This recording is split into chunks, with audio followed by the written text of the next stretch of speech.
Welcome, everyone.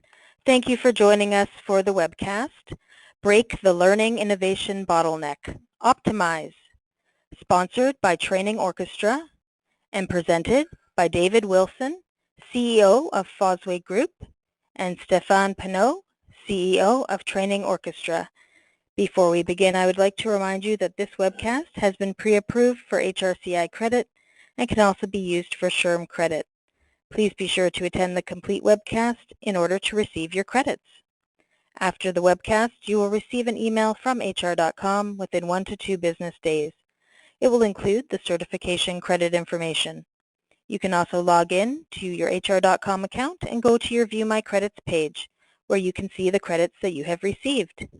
If you have any questions today for our presenters or for hr.com, please type them into the Questions tab on your GoToWebinar control panel, and we will follow up with you.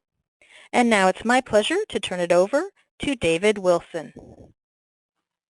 Thank you, Kathy, and welcome to everybody on the webinar this morning or this afternoon, depending on where you are around the world. My name's David Wilson. I'm CEO of Fosway Group. We are a European-based industry analyst looking at next-gen HR and talent.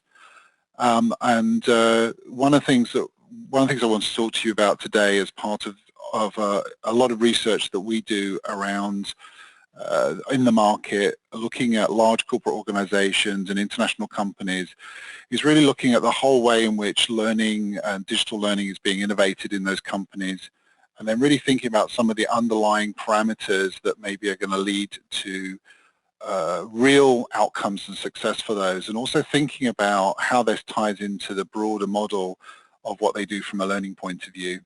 On the slide you can see a sort of an infographic summary from some of our digital learning research that we do, looking at the kind of key trends.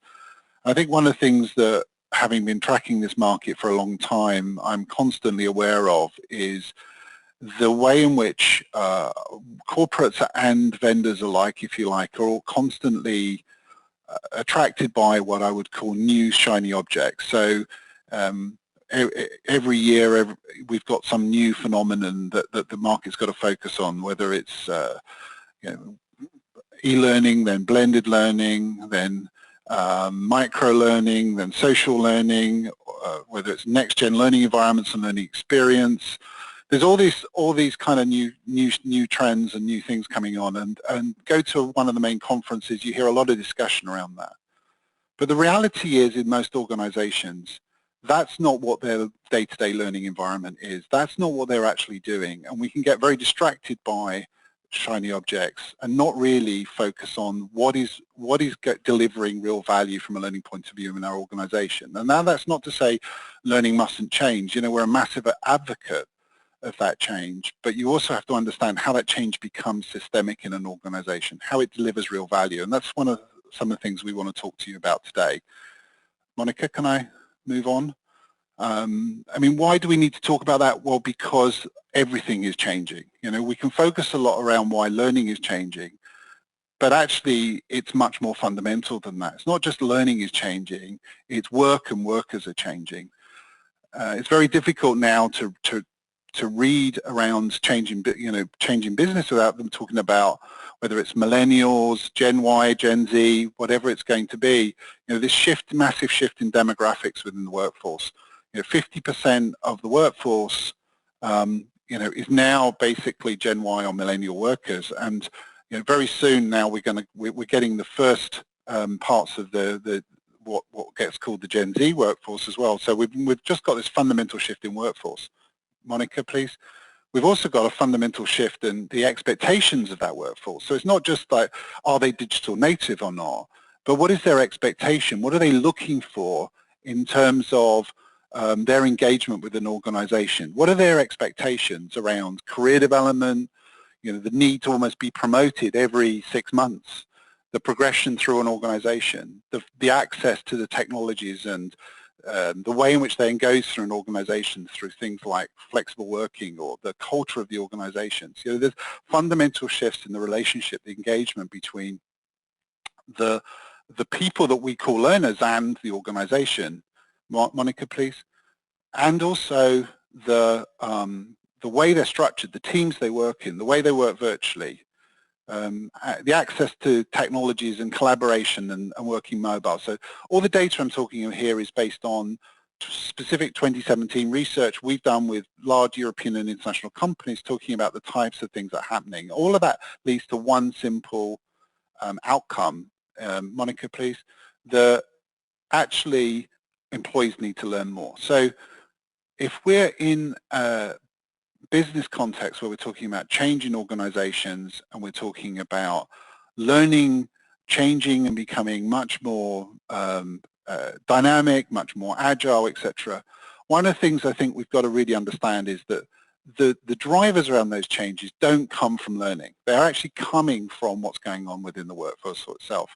But of course, all of that fundamentally has an impact on the systems and the way that we look at learning itself.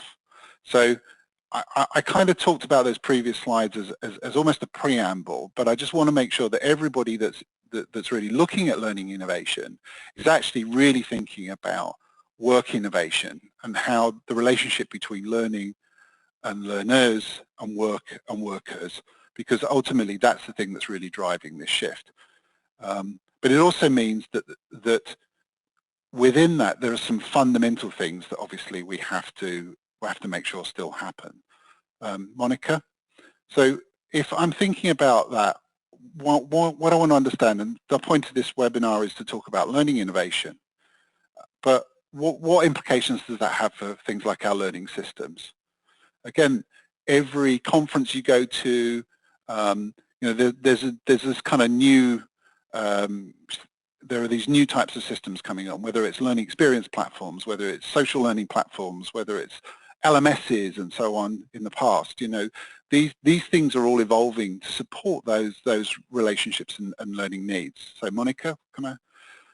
Let's anchor where we're thinking about it. This is some research that we did in 2017 looking at digital learning, just to understand the realities of where people are today. I mean, first of all, we have a tendency to talk about things like mobile and virtual and social as if these things are pervasive.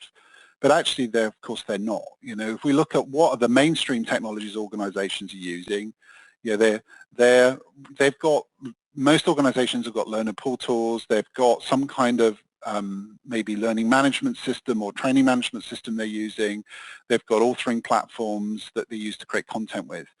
Maybe they've got some kind of analytics or dashboards that they use to track activity, but a lot of that's about learner activity. That's what they're often tracking and reporting against. When we start looking at things like niche technologies or emerging technologies, so mobile, again, it's supposedly mainstream, it's part of the agenda for everybody, but actually most organizations, even if they look at their online learning delivery, they're not delivering everything mobile. They're still in that shift of that curve to make it doing it. Things like live virtual classrooms, instructor-led but virtual delivery, has had maybe a bit of a renaissance over the last few years and has become back in vogue now, maybe as technology has kind of caught up and bandwidth has caught up with things. Social learning, again, is an area of a lot of interest, but again, it's still in the kind of mid-levels around adoption. And then maybe things like MOOCs, which again have got very high profile, but actually from a corporate learning perspective, most organizations are not really using that effectively. If they are, they're only on narrow audiences. So we're seeing the shift in thinking around the learning platforms to fit some of those shifts around some of the types of learning we might think about.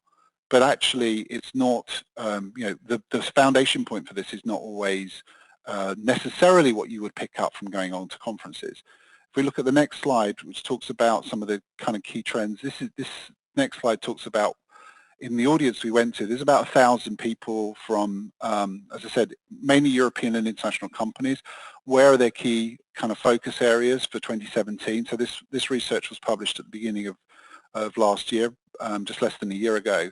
Learner engagement, mobile, social, all those things that we just talked about, those are kind of obviously key areas of focus. From a content point of view, big shift towards video being almost the primary delivery for a lot of things, a lot of online content, mobile, of course, but then blended learning. Actually, it's kind of interesting. Blended learning is obviously a concept that's been around now for probably 15 years or more, And suddenly now, because of all these new kinds of content, etc., really understanding how you put together that instructor-led experience together with other things becomes a much bigger focus. And again, we would still see for a lot of organizations why, whilst many may say they're doing blended learning, they're not necessarily doing it that effectively. And they're not necessarily doing it that systemically either. So understanding how some of those shifts work, I think, is also important.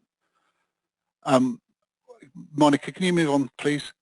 So one of the things I thought I might do is take an opportunity to pause and actually ask you a question. So I've talked a lot about the shift in work and a bit around the shift in learning. What implications does that have, do you think, from an instructor-led perspective? So I'd like to put up a poll, and this is all that apply, so it's a multi-answer thing, which, if we're thinking about the instructor-led piece in the center of this proposition, maybe for a lot of organizations today, what is really driving the changes for those? So if you looked at, for you, please just kind of work out, does instructor-led take the majority of your training budget? Does it need to be more targeted, but it's still important? Does it need to be more personalized to individual learners? Does it need to be integrated with other learning strategies like we talked about with blended? Or is it just not important to you anymore? David, we're about 50% voted, so I'll give it another few seconds here. Okay, I'm going to go ahead and close that down and share with everyone. So here's the first and quite nice summary thing. Is no longer important to our learning model, 4%. I'm sure Stefan will be very happy to hear that. Takes the majority of our budget, 18%, needs to be more targeted. So the key things here, the two obviously strong points, needs to be more integrated with our strategies, needs to be more targeted, but still is important. And I think that's what we see a lot of organizations kind of talking about, really. So, for them, the ILT piece is still really important, but it's a question of how do they get more bang from that? How do they integrate it with the other things? How do they join up the dots, if you like, with all the other things they're trying to do? I think the personalization thing is also a significant challenge for organizations, because what we see is a lot of the historic model around instructor-led training has tended to be what in the UK we often talk about as sheep dip. So effectively we put everybody through the same program structures. Everybody has the same kind of model and delivery. Maybe there's a bit of tailoring within the individual classroom events, but actually the overall process is fairly one size fits all. And I think that's an area the more you look at the integrating and blended model, the more you look at targeting, the more that personalization becomes critical. But that's kind of an interesting set of stats. And I think obviously the key thing is the one at the bottom that says, look, we can't say this is no longer important. It's still critical to us. Can we move on, Monica? So one of the things that I think is, is things about how do we think about that ILT piece as part of that bigger blend. This is a model which we've been using in Fosway for some time. We call it a learning ecosystem. And it's really about trying to think about all the different parts to the kind of the different modalities, the different way we think about learning, but actually understanding how that really kind of fits together. And the more that you move organizations forward, the more that we really need to think of this in a more holistic way. It's not just about thinking about things like collaborative and social and micro-learning and other things. Think about how the whole thing fits together. And that's what this ecosystem model is trying to do. At the end of the day, the drivers for those things like that instructor-led training haven't fundamentally gone away at all. We still need to build future capability. We still need structured development journeys for key roles. We still need to manage learning budgets. And all these things, we still need to do all those things, right? We still need to be compliant. We don't have the option not to be compliant. The compliance agenda has got even more onerous than it was before. So how do we do those things and be more effective in terms of performance and in the workplace? How do we also become more agile and create reach into other things? And I think that's the agenda we need to think about, because, Monica, if you move on, when we look at the research around what organizations are trying to do, they might want to be becoming a lot more focused around innovation and creating that space to innovate and create a better learner experience. But actually, they still need to do all those other things. And from our research in 2017, despite the trends for all those new types of learning, actually less than 1% of organizations are talking about turning off the LMS. And the reality is that that's what we've got to deal with. If we want to systemically change learning to be more effective, we have to do all of that new stuff as well as optimize the other stuff better. And that for me leads on to a very simple model and if you like, the key thing I want to leave you with before I hand back over to Stefan is how do you think about managing innovation? How do you think about looking at some of those shiny new objects in an appropriate way? Some of those will turn out to be possibly one of the most important trends and shifts that you need to be building or engaging with over the next maybe 5-10 years. But how do you stop just focusing on playing with those things today and really focus on everything else? And this is a model, the Fossway Innovation Model is something we built originally looking actually at learning innovation, and then we broadened out looking at talent and next-gen HR as well. But effectively, it's a simple model of classifying these types of technologies around a criteria set that's relevant and specific to you. And in essence, it's a staged innovation model with clear criteria that enable you to progress between it. So when we look at things like augmented reality, for example, should we be sitting there thinking, yeah, we've got to do stuff with this because everybody says this is important, or how do I classify this and work out what I should be doing? How do I stop somebody in my organization going out and buying a site license for the software or whatever it's going to be? How do I focus my resources and my impact in the right area? So we separate and divide our kind of technology. So if we're working with an organization sometimes to advise them around that, try not to get them to think about, okay, what are the things you want to watch? But actually, these are just things to manage awareness around. Then you don't want to be piloting them. You don't want to be doing anything else. What will transform tomorrow are maybe things that you actually need to start investing some kind of real mind share in and sort of looking at. And then how do I then manage that through pilot, adopt, and then into business as usual? I think the key thing about this model is it's about having a balanced approach. Too many organizations we talk to are looking at the new types of technologies are really only focused on the right-hand side, the transforming and the piloting and the ones to watch, and they're spending a lot of resources on that. They're not really looking at how that balances with what they're doing on the left. And they're almost ignoring the stuff on the left and they're just assuming it's just going to carry on in its own right. And that's really, really damaging, because what it means is when you go into an organization and look at systemically how they are deploying learning innovation, they are not pushing that into their mainstream. And when it is in the mainstream, it's often a lowest common denominator model. And that's one of the key things that we would say. Think about the left-hand side of this model and think about how you really optimize that as well. So I'll just have my final slide before I hand over to Stefan. Effectively, the key thing also to think about here, and let's go back to the conversation with the poll we just did about instructor-led, is business as usual, that last box in that model, which is the kind of least sexy potentially for many people who are looking at learning innovation, is the thing where it's called business as usual for a reason, right? It's where most of your activity is, it's where most of your budget is, and it's where most of your current business drivers are. That doesn't go away. Yeah, that's never going to go away. It might change, it might morph because of what we talked about earlier in terms of shifting priorities and workforce, but fundamentally it's still critical. So in order to create space for innovation, in order to create budget for innovation, and in order to for innovation to really be effective, it's about how do you also optimize that business as usual. This for us is non-negotiable. It's the piece that we find specifically the learning innovators least interested in, but it's actually the most important. How do you optimize your existing portfolio and operating approach to really maximize the impact you get there? Because that's where impact is delivered, not in the other boxes. Everything else is just tactical until it gets to that box. So on that note, I'd like to hand over to Monica and Stefan to talk a little bit more around things from a training orchestra perspective. Great. Well, let's go ahead and launch another poll here. So what I'd like to know from the audience today is really what are the things that are stopping you from innovating learning today in your organizations? And so let me go ahead and open that. So you can select many from this, and probably there are many things that are impeding your progress and innovation. Obviously, budget is one thing that David has already mentioned. And what about time? You know, how do you make space for innovation, and are you being effective at making space?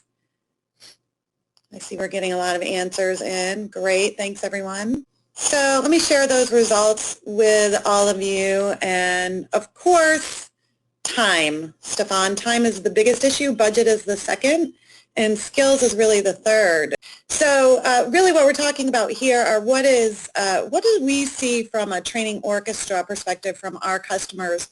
You know, what David has presented so far is based on their deep research, and what we're sharing here are really some of the things that we're seeing that are practical examples from our specific customer base. And of course, in a moment we'll tell you just a little bit about Training Orchestra so you have some context.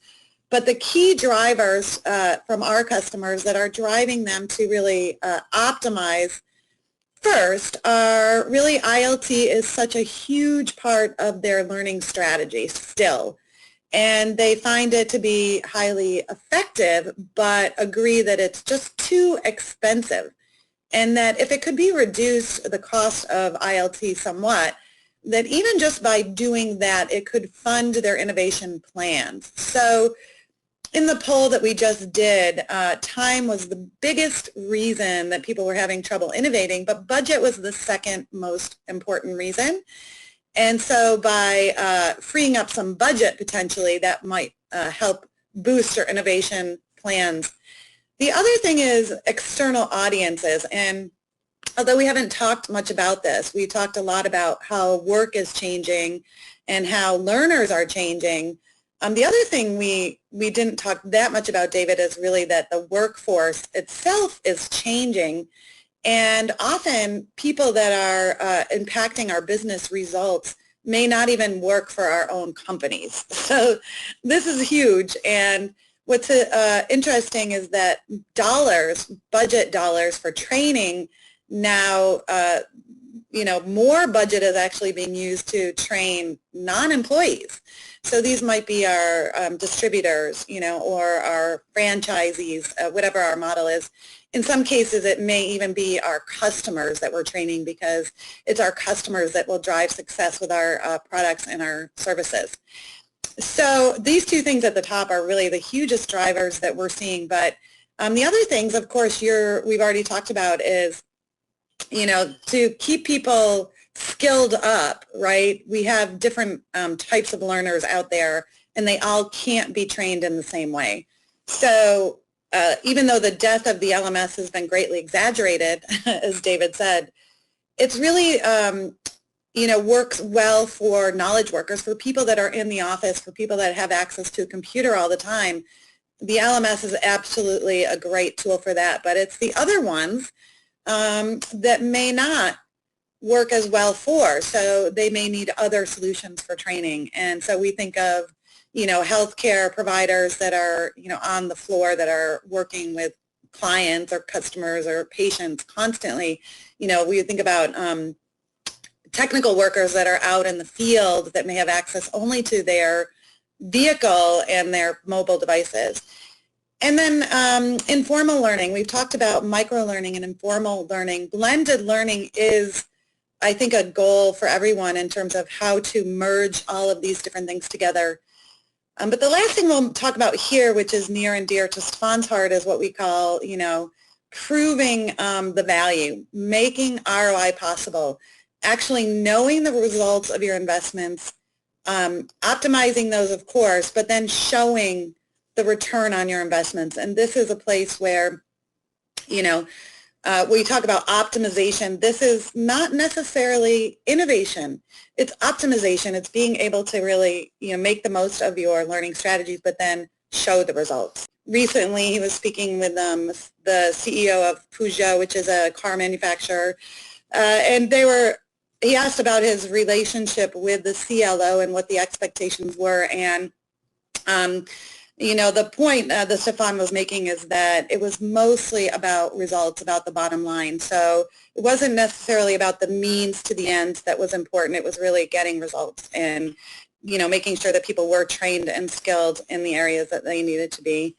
So I'm going to move on to the next slide here. One point around the different types of learning and the different modalities. There's lots of studies that go on about this each year, and it's always really interesting to see how things are shifting.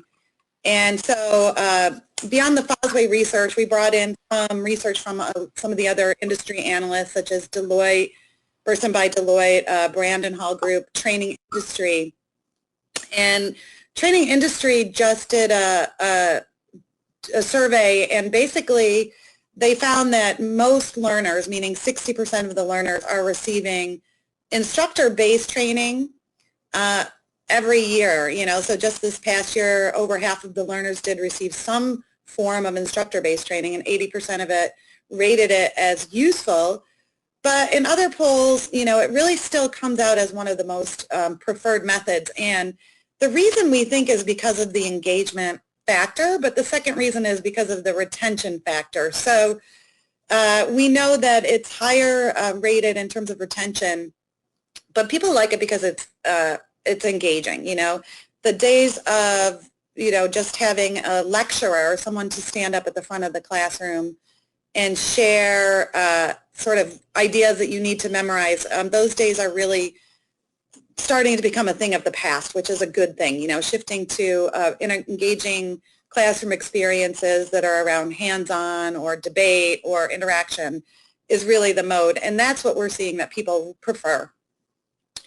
So that being said, I'm going to move on, and what we wanted to do was share some customer stories with you, because Training Orchestra has been in this business for quite some time now, and we wanted to talk about and what our customers are able to do with optimization.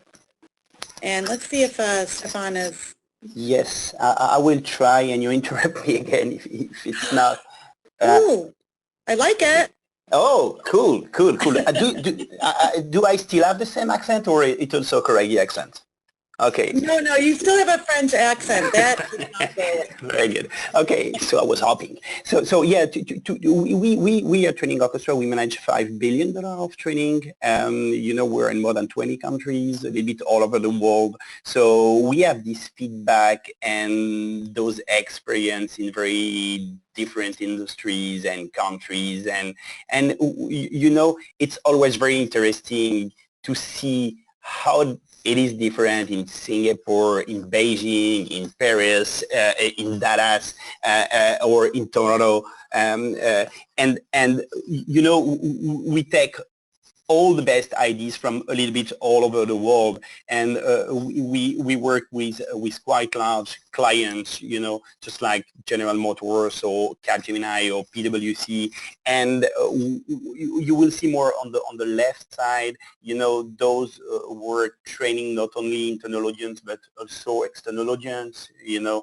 like Nikon, for example, or Ricoh. You know, of course, they train their distributor, or AXA, they train also their distributors, and some other more on the right side that manage training as a business. And of course, you have also all the L&D department that have a very strong financial pressure because it's a trend, you know. It was clear in the answer that you have given. It's a question about time, but it's also a question of budget. So you have a lot of pressure. You have constantly to do more with less. And I wanted to take some example from there. If we can move, please, to the next slide, talking a little bit about PwC Academy.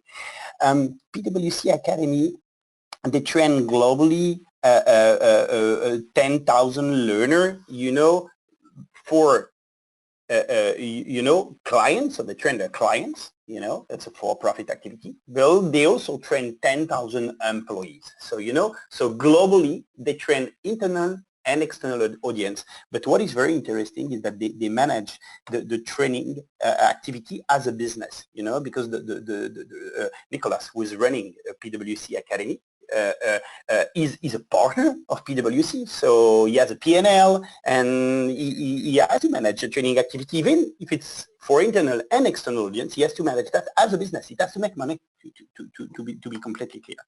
And what is interesting is that that's a company that is running Cornerstone globally, and they use Cornerstone mostly to deliver e-learning first, and second, to interact with their internal audience, with the employees. So that's the way they are using Cornerstone.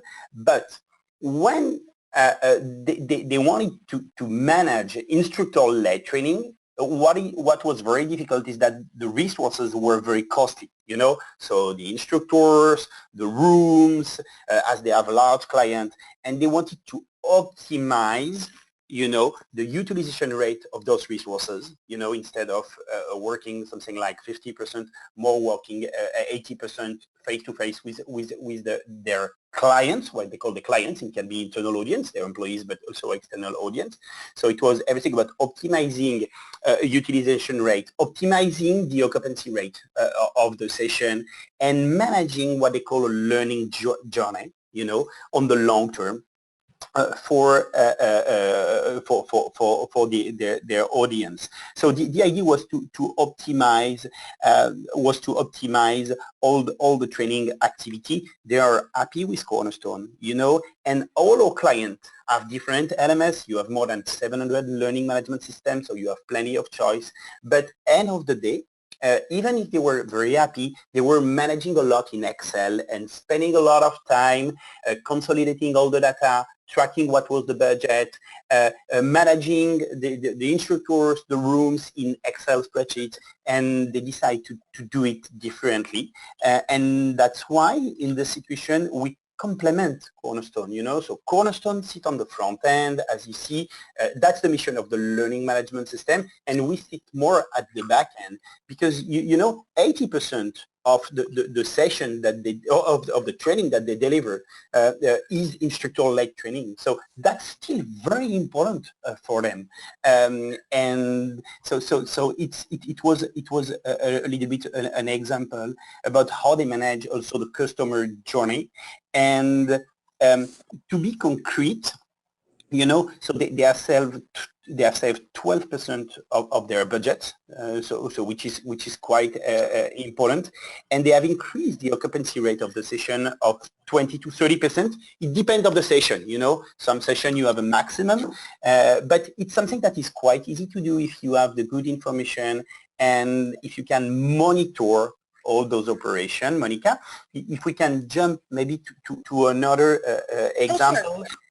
I wanted to just make a point on this one, because I think what the cool story about PwC is that what they were trying to do was enable, you know, this personalized journeys for their learners. And it's hard to think about creating a personalized journey for someone when, you know, they're part of a big PricewaterhouseCoopers employee base, right?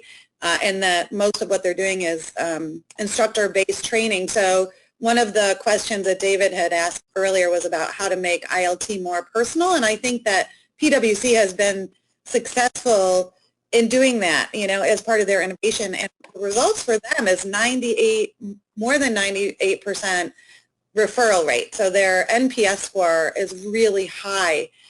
So this is a great example of innovation too. I really love this one, but yeah, I will definitely move us on to this one, which is more of an insurance example.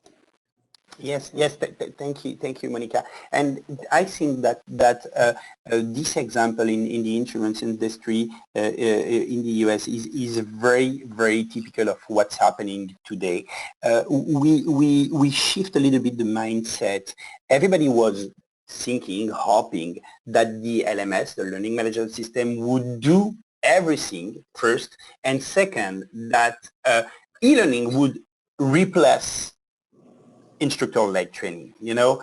But today, everybody has a little bit realized that the LMS are doing well, are very good at launching e-learning content, That's what they do, and they realize also that they have helped transforming, the industry, and also this company is very happy with SuccessFactors. It's a success for SuccessFactors to work with this insurance industry, but this insurance industry were considering that there were two limitations.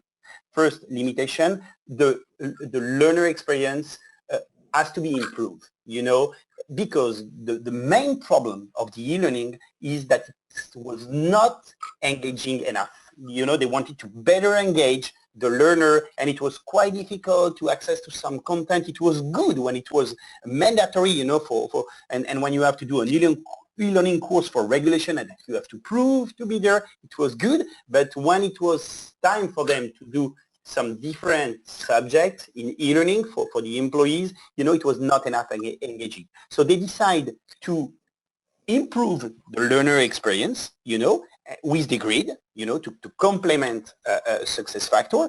And second, they were managing all their costly resources, and all their budget that they had to optimize because they have a very strong financial pressure. They were managing all that in Excel. It was not streamlined. They didn't have the information in real time, and they were not optimizing 80% of their budget, because 80% of their budget is instructor-led training, and they manage this very large amount of money in Excel spreadsheet, and it was a lot of manual tasks and a lot of time. And I come back to your answer, how can you save time, and what do you do exactly? So they consider those two limitations, they wanted to better manage, to reduce the cost of ILT, and they wanted to improve the learner experience. And it's what's happening on the industry today is that everybody has understood what's the precise role of the LMS, of the learning management system, and complement with some system, to complement with some system. So maybe Monica, if you want to focus a little bit on the business case and share some ideas, or Sure. Yeah.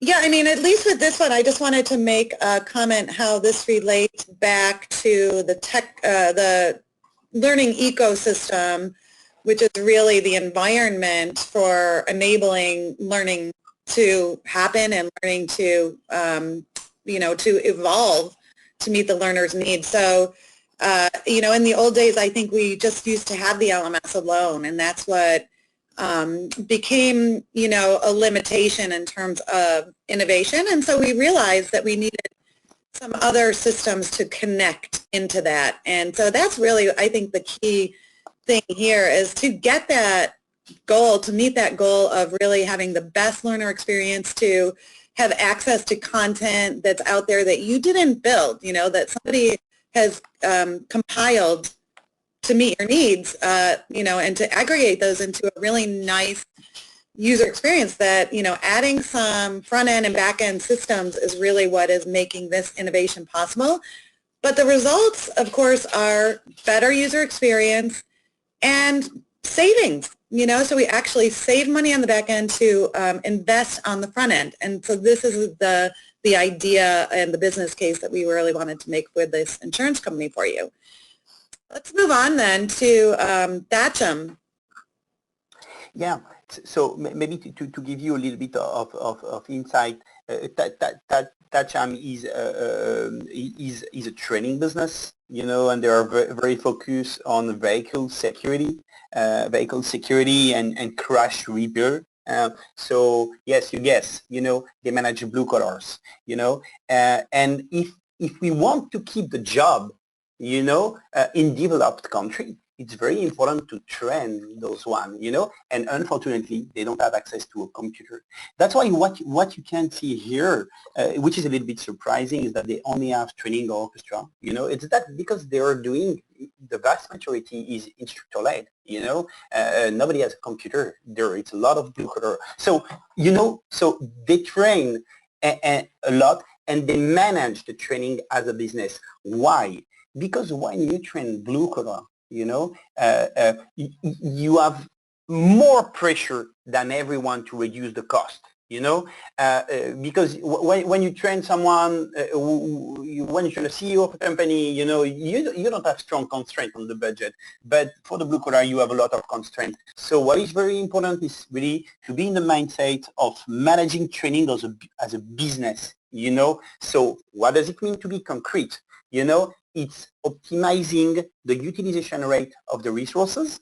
It's optimizing the occupancy rate of the session. Do you measure, we're not going to pause on that, do you measure constantly in real time? Can you give me right now the figures, in real time, and can you act about the number of participants that you have in each session, because the more you put participants, with a certain limit, of course, for some obvious pedagogical reason, but when you put, the more you put delegates or trainees in the session, the less session you have to do. So there is a balance, to do. And also, what is very important is to keep control of the cost in real time and to provide in real time this information. Why? Because you need to make good decision in real time. So what they didn't want is to consolidate during very long time data in Excel. What they were doing, before, they tried different LMS because they were hoping that the LMS would help them, but it's not the mission of the LMS. The mission of the LMS, all the LMS were hoping that ILT would disappear. It was their initial mission, so they were only focused on e-learning. But, with 100% of the budget, ILT, that's not the mission. The mission is to optimize, to do more with less with your ILT cost and budget. Monica, do not hesitate to share also your ideas about that, Sham.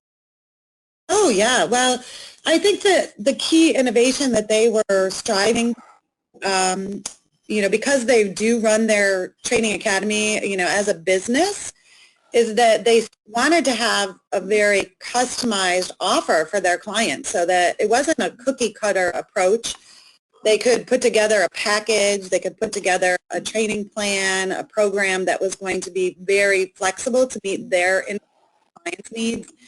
And I think this is great because even in corporate training environments, I think this is what an area of innovation that, we were talking about, which is to be more personalized, to be more customized, to be more specific, to meet our end customers' needs, but also to be profitable, to be able to show that, we've been spending this money wisely, that even if you're not actually, expected to be profitable, you're still expected to be able to report on the costs of delivering training to your organization, whether it be, for-profit or not-for-profit. So these are really important lessons, I think, that are coming through from these case studies about innovation and about, looking at ways to make the most of your training dollars without, going back to your organization and asking for more money. As David was saying, making space for innovation. So on that note, I know we have about, 10 minutes or so. So I was wondering if anyone from the audience would like to ask any questions of David or Stefan before we go.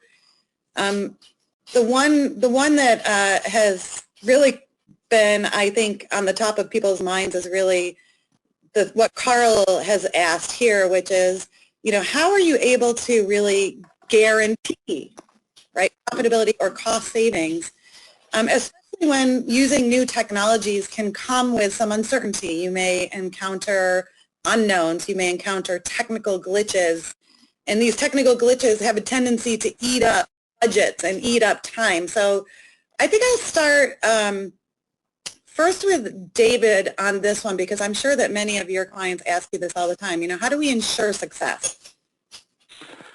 And why did I know that was coming my direction? Yeah, so you're right. I mean, it's a question that people ask a lot. Maybe not as much as they should, frankly. I think the question is also how does that really impact the decisions we make? I mean, part of the point of the innovation model that we have is around that structured investment. It's basically, I mean, one of the things I think is don't spend money on stuff that isn't actually going to make an impact or you don't understand how it's going to make an impact. A phased level of commitment around that so that you're actually, when you're investing in new approaches, etc., you basically have a real commitment around how and an understanding about how you're going to deploy them. I mean, one of the things that we found when we first came up with that innovation model, which is now 12, 13 years old, I suppose, originally when I kind of drafted the first version of that. Well, what we found was a lot of organizations that were actually spending a lot of their investment dollars effectively on flaky stuff, if I can call it that, you know, things that were really at the front end of the early adopter trailblazer type curve that never really, they had no understanding about how they were ever going to really impact the big story, but they were bought into this very strategic vision. And they had kind of no way of knowing how they were going to get there. So one of the things we were trying to do, and the other thing to emphasize, in a big organization, right, this is happening all the time, because often the learning activity has historically been fairly decentralized. You know, one of the things that's happened is you've had, even when you centralize it, learning teams appear in parts of the business that you don't know about. So there is this tendency to have this kind of lack of control across the way that some of this innovation investment. Stefan Thoma, who is the ex-head of global learning for Google, who's obviously Google's very, very associated, obviously, with being very bleeding edge, probably, around the way it does everything. But actually, in reality, I mean, he has a model which he talks around putting 70% of your investment in business as usual, you know, 20% in improving that, and then 10% in the real kind of what I call the play area, the new stuff around it. So if you associate that with my innovation model that I put up earlier, thinking around where you spend your dollars, et cetera, around it. And I think, so one of the things is, in terms of, you can't guarantee profitability. I think that's a false assumption. I think what you can do is you can play your cards, you can bet appropriately. So I think understanding where you're placing your bets, why you're placing them, and how you're going to really achieve a business value out of it, I think is really important. The other thing that I think Stefan has, Pinot has talked about a lot around, which is actually around a business return on investment. You know, I mean, too much of the time we see a lot of drivers around learning innovation being about what is possible rather than what is going to make a difference to the business. And go back to his Peugeot example, you know, before, it's like, actually, most of the time, the business doesn't really care. For all the noise and everything we think about, the business doesn't care about the how, it cares about the outcome. So I think if you make the outcome much more central to the decision process, and you, as I said, you have this kind of maybe more staged approach around actually how you focus your investment. Now, that doesn't mean don't look at some of the new stuff, but it does mean really focus on how you can really impact the outcomes. And I think that is what's going to actually, that's the thing that increases your chances of success. That's the thing that's going to deliver you to make properly focused business investments on things that will generate a business return with an understanding about how you're going to do it. Yeah. There's this very interesting experience that we have right now with one of the largest bank in the world, a US-based bank, and they start with, let's do a 25% budget cut. You know, they do what they want with their LMS and they manage it, and they ask us, because it's something like 70% of their budget is instructor-led, you know, it works very well. They are happy with the return, but they were not happy with the amount they invested in it, you know. And so they start with no choice. We have this budget cut, and they ask us, what do we do? What's the plan, you know, to save those 25%? Do we have to reduce the number of sessions, meaning to put more participants in the session? Do we have, what should be the utilization rate of our permanent instructor to reach those goals? And how much could we save from there? What can we do? How can we control in real time our training budget? You know, and so instead of hoping they would save 25%, they start with no choice. Let's save 25%. Tell us, training orchestra, how to do it and configure the system to save this money. you know? So it's a kind of different mindset. So, and it's very interesting way to think. And the second step, which is very important about the return on investment, everybody forgets something that is so obvious, that return on investment is the return divided by the investment. The return, we could have 1,000 years of debate. It's not going to be possible to calculate very precisely the return, you know, and try not to do training. You will see that the return will be, you will see that the training has a return. But about the investment, it's quite easy to do it. You know, you don't have the information in your LMS, but you can keep control of your investment. And the easiest part, you know, when you want to increase the return on investment, is to reduce the investment, not reducing the return. You know, it's very difficult to measure, but when you reduce the investment, you're quite sure of the result you can get. And that's a little bit the mindset of this very large bank I'm talking about. Because they have to do more training while they are reducing by 25% their budget. Wow, that's a really good one. I liked what you said there, Stefan, that hope is not a strategy. Hope is not a strategy. So if you hope you can save 25% on your training budget, that's not actually going to work. I know we really did run out of time here, so I apologize for that in case there were other questions that we could have taken. But I wanted to make sure that we just get to the key takeaways, you know, from today. Optimizing your business as usual, it makes sense. It is an investment, and like Stefan said, you know, don't just set a goal, just make the goal happen first. And then make time for the innovation, you know, make it a part of the plan. It's not, it doesn't just happen. Innovation is actually made. And so, you know, take a lesson from the ex-CLO from Google, Stefan, and make 10% of your budget and your time available for innovation. The next one is about, you know, making sure that you're tied to your business strategy in the end. You know, don't just follow the shiny object. Make sure that wherever you're looking to innovate, that it actually has a bottom line impact or top line impact. You know, the Fosway innovation model is a tool. You know, go ahead and use it. It's available to you. Please, you know, reach out to David Wilson. I'll provide his email in a moment, and get started today. You know, don't wait. It's just like the New Year's resolution.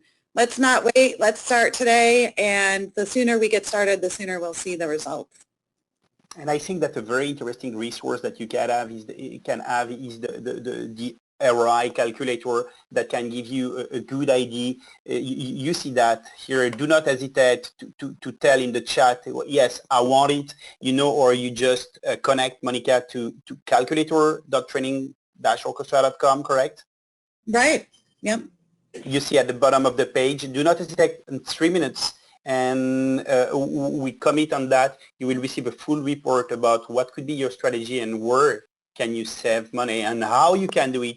Something like 10-page strategy that will help you, you know, and if ever you meet your CEO tomorrow morning, you know, and you can tell him, well, I have some good news. You know what? We're going to save 30% of our budget, you know, and the return will be exactly the same, you know, and we will increase the quality of our training. We can do more with less, and you have something very concrete to tell to your CEO in this case. I think thanks to all of you, David, Monica, and to all of the participants. We have more participants at the end than at the beginning. Wow, impressed. And maybe it's time to take back to go back to HR.com if you are there. Yes, well, thank you so much. I want to thank all our presenters today, David Wilson, Stefan Pinot, and to Monica Kraft for presenting this very informative webcast. And thank you again to Training Orchestra for sponsoring. Just a few reminders for the attendees. If you would like to view this webcast again, the archive recording will be available on hr.com for up to 7 days. The slides are also available to download. Your webcast credits are stored in your hr.com account. Watch for your email to arrive within 1 to 2 business days. It will contain the certification credit information. Your feedback is important to us. Please take a moment and fill out the exit survey that will appear on your screen. This concludes today's webcast. Enjoy the rest of your day.